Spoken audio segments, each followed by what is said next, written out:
अस्सलामु अलैकुम वरहमतुल्लाहि वबरकातुहू।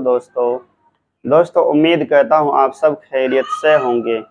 आइए दोस्तों, मुफ्ती सलमान अजहरी साहब का एक और बयान सुनते हैं। मैं थोड़ी बातें अर्ज करके आपके सामने ये बात रखूंगा। अल्लाह के नबी सल्लल्लाहु तआला अलैहि वसल्लम ने इस हुर्मत वाले महीने की फजीलत भी बयान फरमाई और इस मुहर्रम में हजरत हफ्सा रदी अल्लाह तआला अन्हा जो हुजूर की ज़ौजा है, वो फरमाती है रसूल पाक सल्लल्लाहु तआला अलैहि वसल्लम 4 अमल जिंदगी में कभी तर्क नहीं करते थे, छोड़ते नहीं थे। वो क्या है? तो आप फरमाती हैं उनमें से एक आशूरा का रोजा हुजूर कभी नहीं छोड़ते थे। आशूरा का रोजा रसूल पाक सल्लल्लाहु तआला अलैहि वसल्लम कभी तर्क नहीं फरमाते। इसकी बड़ी फजीलत है। यह आशूरा क्या है? 10वीं मुहर्रम के दिन को आशूरा कहा जाता है।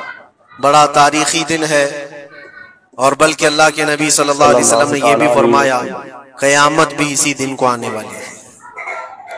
10 मुहर्रमुल हराम होगी और जुमा का दिन ही होगा, जिस दिन सूर फूंका जाएगा और पूरी दुनिया फना कर दी जाएगी और क़यामत का मंजर कायम हो जाएगा। आशूरा का दिन आता है तो ऐ मोमिनो, सब के सब अल्लाह की बारगाह में दौड़ आ जाओ, इबादत के लिए लग जाओ। और उस दिन ये याद करना चाहिए कि यही वो दिन होगा जब हमें बारगाह रब्बुल इज्जत में खड़ा किया जाएगा।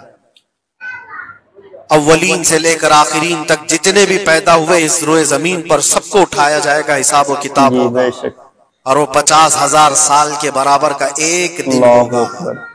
उस दिन को याद करके आशूरा का एहतमाम करना जरूरी है। आशूरा में तो वैसी यादगारें बहुत हैं। आदम अलैहिस्सलाम के मुतालिक उनकी तौबा उसी दिन कबूल हुई। नूह अलैहिस्सलाम की कौम पर जो अजाब आया था तूफान का, वो तूफान नूह से कश्ती को जो नजात मिली नूह अलैहिस्सलाम की, वो भी आशूरा का दिन था। सैयदना यूनुस अलैहिस्सलाम को मछली के पेट से बाहर निकाला गया, वो भी आशूरा का दिन था। मूसा अलैहिस्सलाम को फिरौन से नजात दी गई, फिरौन गर्क हो गया, पानी में डुबो दिया गया, वो भी आशूरा का दिन था। बहुत सारी इस तरह की तारीखी चीजें आशूरा के दिन। लेकिन ये सारी तारीखों पर एक तारीख गालिब आ जाती है, वो रसूलुल्लाह के नवासे की कुर्बानी का दिन, इसलिए कि वो पूरी उम्मत को हिला देने वाला हादसा है। नबी आखिरुज़्ज़मान सल्लल्लाहु तआला अलैहि वसल्लम ने अपने उस लख्ते जिगर को, अपने उस नूरे नजर को, जिसके लिए अपने सजदे लंबे कर दिया करते थे। जानते हैं आप, हुजूर पाक सल्लल्लाहु अलैहि वसल्लम के एक बेटे थे हजरत इब्राहिम, और ये उसी जमाने के हैं जब हजरत इमाम हुसैन भी पैदा हुए थे और हुजूर की गोद में आपके अपने बेटे भी थे। हुजूर सल्लल्लाहु तआला अलैहि वसल्लम के वो एक ही बेटे हैं जो 6 महीने तक जिंदा रहे। हुजूर सल्लल्लाहु अलैहि वसल्लम अपनी गोद में बिठाकर उन्हें प्यार कर रहे थे और इमाम हुसैन को भी गोद में रखे हुए थे। एक तरफ नवासा है और एक तरफ बेटा है। जिब्राइल अमीन ने आकर के अर्ज किया अल्लाह के नबी सल्लल्लाहु अलैहि वसल्लम से, कहा रब तबारक व तआला की मंशा ये है कि इन दोनों में से आप किसी एक ही को रख सकते हैं। अल्लाह के नबी सल्लल्लाहु अलैहि वसल्लम ने इमाम हुसैन पर अपने बेटे को कुर्बान कर दिया। कहा है जिब्राइल, हुसैन को रहने दो, इसलिए कि ये मेरी आंखों का भी नूर है और फातिमा की आंखों का भी नूर है। जी बेशक। फिर चंद ही दिन के बाद हजरत इब्राहिम का इंतकाल हो गया। आप अंदाजा करें, जिस हुसैन आजम के लिए रसूल पाक सल्लल्लाहु अलैहि वसल्लम ने अपने बेटे को कुर्बान किया और मदीने की गलियों में जिसको अपने कंधों पर उठाकर सवार करते थे, इमाम हुसैन हुजूर के सल्लल्लाहु तआला अलैहि वसल्लम के कंधों पर सवारी किया करते थे। दोष नबुव्वत जिनकी सवारी हो, अंदाजा कर सकता है कोई? उस हुसैन आजम के चर्चे मदीने तैयबा में बचपन में ही आम थे। सहाबा इकराम रिज़वानुल्लाहि तआला अलैहिम अजमईन देखते थे, कभी हुजूर सल्लल्लाहु तआला अलैहि वसल्लम मस्जिद नबवी तशरीफ लाते तो ये दोनों शहजादे हुजूर के जुब्बे पर लटके हुए आते थे। कभी हुजूर मिंबर पर खड़े हैं तो एक शहजादा हुजूर के एक कदम को पकड़ा है, दूसरा दूसरे कदम को पकड़ा हुआ है। ये तो उनकी परवरिश थी जो बचपने की थी। सहाबा उनकी इस बचपने पर रश्क किया करते थे और सहाबा इकराम रिज़वानुल्लाहि तआला अलैहिम अजमईन अदब हद दर्जे का करते थे। आपको मैं बताऊं, अदब तो ऐसा था अहले बैत अथहार का। इमाम हुसैन की उम्र छोटी सी थी। इमाम हुसैन और एक जमाना ऐसा था जब हुजूर पाक सल्लल्लाहु अलैहि वसल्लम के विसाल के बाद हजरत अबू बकर का जमाना आया, 2.5 साल आपने खिलाफत की। फिर उसके बाद हजरत उमर का दौरे खिलाफत शुरू हुआ, और हजरत उमर के दौरे खिलाफत को कौन नहीं जानता, ऐसे रोबो दबदबे वाला खलीफा के लोग उनकी हैबत से कांपते थे, कैसर और किसरा कांप रहे होते थे, बड़ी बड़ी फौजें थर्राती थी उस नाम से, हजरत उमर के नाम से। उनके दौरे खिलाफत में एक बार ऐसा हुआ था कि हजरत उमर के बेटे हैं अब्दुल्ला, और उनका और हजरत इमाम हुसैन का बचपन में कुछ झगड़ा हो गया। छोटी उम्र थी, इमाम हुसैन की भी उम्र छोटी थी, अब्दुल्ला की उम्र भी छोटी थी। दोनों तकरार करते रहे, कुछ न कुछ बातचीत हुई होगी। तो हजरत हुसैन ने हजरत अब्दुल्ला को गुस्से में यूं कहा, तू क्या मुझसे बहस करता है, तेरा बाप तो मेरे नाना का गुलाम था, खलीफा वक्त है वो, और उनको इस तरह से कहा तेरा बाप आज जो खलीफा है वो मेरे नाना का गुलाम था। हजरत अब्दुल्ला को ये बात लगी, कहा मैं ये शिकायत अमीरुल मोमिनीन से करूंगा। वो दौड़ करके आए, खलीफा वक्त है जिसके सामने खड़े होने के लिए अच्छे अच्छे कांप जाते थे। बेटे ने आकर के कहा हजरत उमर फारूक से कि अब्बा आज मेरी हुसैन से तकरार हुई और झगड़े में उन्होंने मुझे यूं ताना मारा कि तेरा बाप मेरे नाना का गुलाम था।